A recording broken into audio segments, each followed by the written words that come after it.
Tonia Fernaro, and I am going to be starting student teaching next fall. So I think I just kind of wanted to make a YouTube channel so I could share like my experiences and what student teaching is like and like what everything has been like so far. I don't really know who's gonna watch this or if anybody's gonna be interested in watching, but essentially it's just gonna kind of be me sharing my story as I go through it, because I think it'd be really cool for me to be able to look back and like see where I started and then move on and see where I am in my future, and kind of like use this as a public video diary journal kind of a thing. So yes, I am a student at UNC right now. This is my second practicum, is what I'm currently in right now. Last semester I was in my first practicum in a first grade school, and this semester I'm in a fourth grade classroom. And it has been absolutely amazing to get to see both grade levels per se. I definitely think my heart sits more with the littler kids just because I really like getting to see them every day, and they get so excited to see you, and they just know so little that you get to really kind of shape their idea of what school is like and what education is like, and I'm really hoping to like make that a positive experience. Currently I'm in a fourth grade classroom and they're amazing. Like they're just so smart, and it's just crazy to see how much like from first grade to fourth grade you grow and you're able to do so much more than you were when you were younger. So I just think it's been super crazy and super cool to get to see like the jump from first grade to fourth grade. Next semester I just found out that I'm getting placed in a third grade classroom here in Greeley, and so I'm super excited to get to experience that because third grade has been my dream grade ever since I had an amazing teacher, Miss Phillips. Well, she goes by Miss Phillips now. She used to go by Miss Nelson, but she was like my inspiration. She still is to this day. We still are in contact. Like she is my goal as a teacher. Like she is teacher goals for me, and so I'm really excited to hopefully get to be somewhat like her. If I'm half as good as her one day, like I will have made somewhat of an impact on this world, and I'm super excited for that. So I'm super excited to be in third grade. And also, I don't know if I explained this, but practicum essentially is like an internship. So it's practicum actually means a practical section of a course of study. So it's like my practical. So like if I was a nursing major, I would be going through practicals right now, which is practicing to be a nurse. So I am practicing to be a teacher. And you don't get paid for practicum, you don't get paid for student teaching, which is going to be a financial struggle this year too, but I'm going to work through that, and I'm hoping that it's all super positive and super amazing, other than finances, because I'll find a way through it. So practicum this far, sorry, every time I look down, I'm looking at my cheat sheet. It's color-coded. So practicum so far has been totally and completely exhausting, but also completely rewarding. I already shared a lot about like my practicum and just like what it's been like, but the exhausting part is just because not only are you in class at the university 2 days a week, but you are in the physical classroom 2 days a week, or that's at least how my schedule worked out. This semester I'm in the classroom 3 days a week, or in my classes 3 days a week, and in my classroom in my fourth grade school 2 days a week. So it's definitely exhausting and time consuming, but it's super cool because I get a chance to see and learn from somebody that has taught and is teaching, so I really love it as far as that goes. But now I'm going to share my expectations for student teaching, just so I can look back on this and see if my expectations are correct or not. I truly don't know what to expect. I do know that by the end of when I graduate this next fall, we're going to have completed a capstone, and all I really know about that is like essentially planning this like big overall lesson unit thing. That's it. Like clearly I sound like I don't know anything about it, so that's where I'm at with that. But for student teaching, I'm hoping that I get to jump in pretty much the first day, and since it's fall, I'm kind of hoping that I'll be able to take charge a little bit sooner because they'll just be meeting me for the first time. Like, they'll just be meeting their third grade teacher for the first time. So I'm hoping that I'll be able to, like, take over quicker. That way I can get as much hands-on experience with the kiddos as possible. I'm definitely still expecting it to be overwhelming and exhausting. Overwhelming just because I'm going to be in charge of 20 some odd kids, and I'm going to be there every single day during the week, and I'm going to have to be there early, and I'm going to have to leave late, and I won't be able to have a job. So my full-time job essentially will be student teaching, which is going to be amazing. But I definitely think it's going to be super, super exhausting. I think it's going to be extremely overwhelming at times too, just from having to create lesson plans, and then if I get into a situation where I don't know how to handle it or what to do, like, I definitely think it's going to be a learning experience, which it's obviously supposed to be, but I think it's going to be super cool to get to experience that. I think even though I'm going to be overwhelming and exhausted, I think it's going to be super exciting and super rewarding just to get to see that, like, the way that I teach my kids will learn, and so I'm super excited for that as well.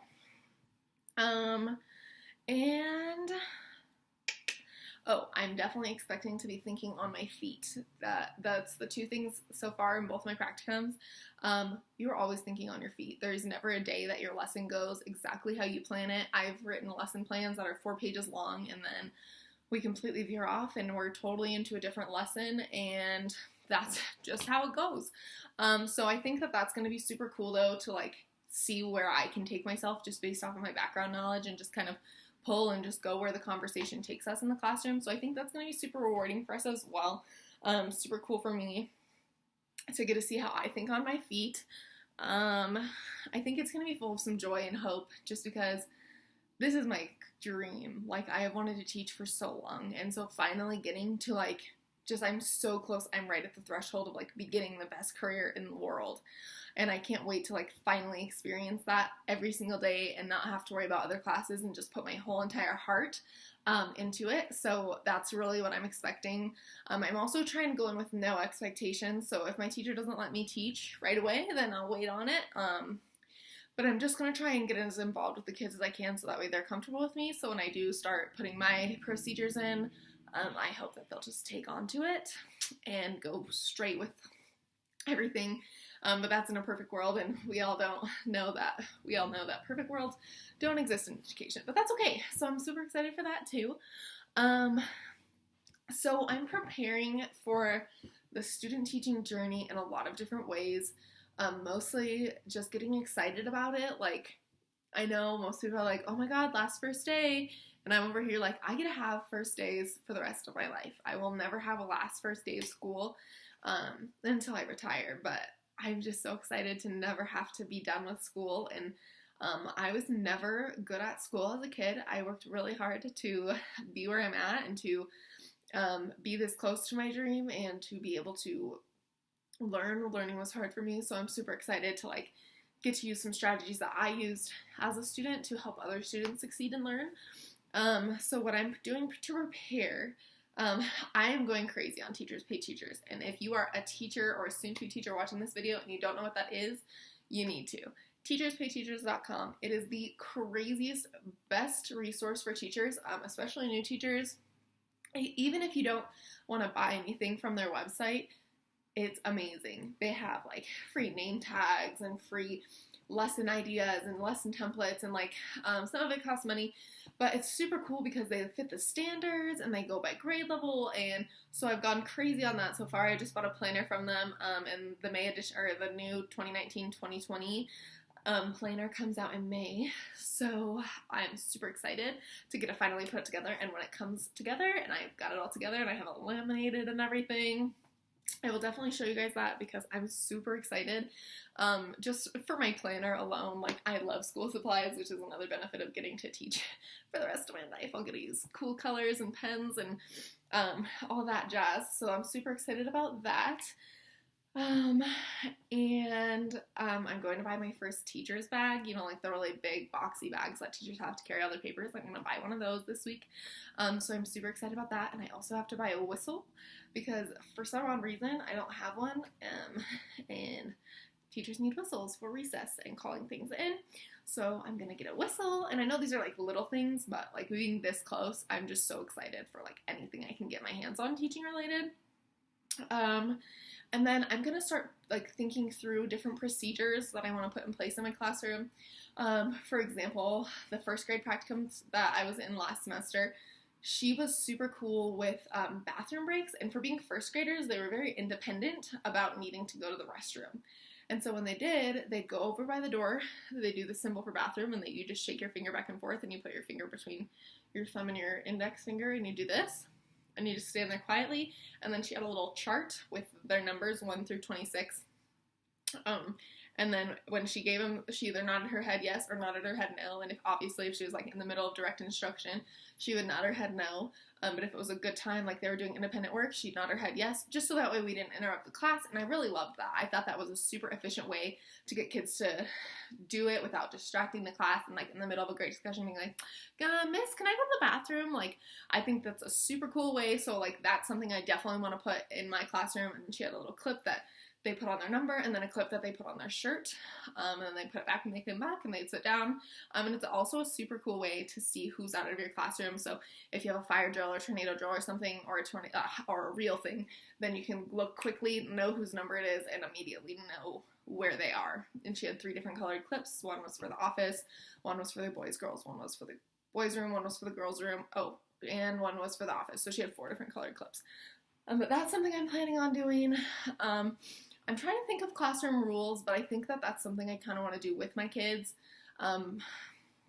just because that's a good way for us to equally agree on what we think is important, but then other procedures are still things that I'm like kind of thinking about, and I know some of it's just going to be like as I learn it, then I'll write it down and be like, okay, this is something that next year when I start teaching, I'll need to make sure I say like day 1 that this is my expectation. So like really starting to learn what expectations I want to have in place for my kids and how I want them to turn things in. My 4th grade teacher has a file folder right now, and they all have an assigned number, and when they turn something in, she'll, like, before she lets them start working by themselves, she'll say, hey, this is going to go in the grammar section, and then she's able to, like, pull out the grammar section all of their assignments. And I think that's a super beneficial way to just be able to grab what you're grading for grammar and not just have like a big stack in the turn-in basket. So I think that's super awesome too.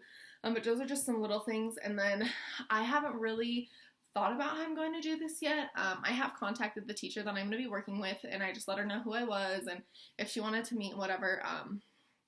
And I'm going to try and start planning some of my lessons or just getting some ideas based off of the Colorado State standards onto like what I could use in certain lessons. So that way when she's like, all right, like let's start you by taking over a little bit at a time. And like, if that's what she does, then I'll have at least a couple of ideas so I'm not completely blindsided by what I could be doing. So I'm going to try to use the summer to be super productive with that as well. And then another preparation is just preparing myself to jump in right away.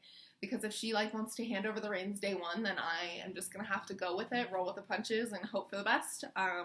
And obviously every day is not going to be the greatest day, and I might plan a lesson and it might crash and burn, but that's the benefit of being a student teacher is I'm learning and I'm experiencing these things so that way I can learn what to use in my toolbox and what not to use in my toolbox in my future classroom.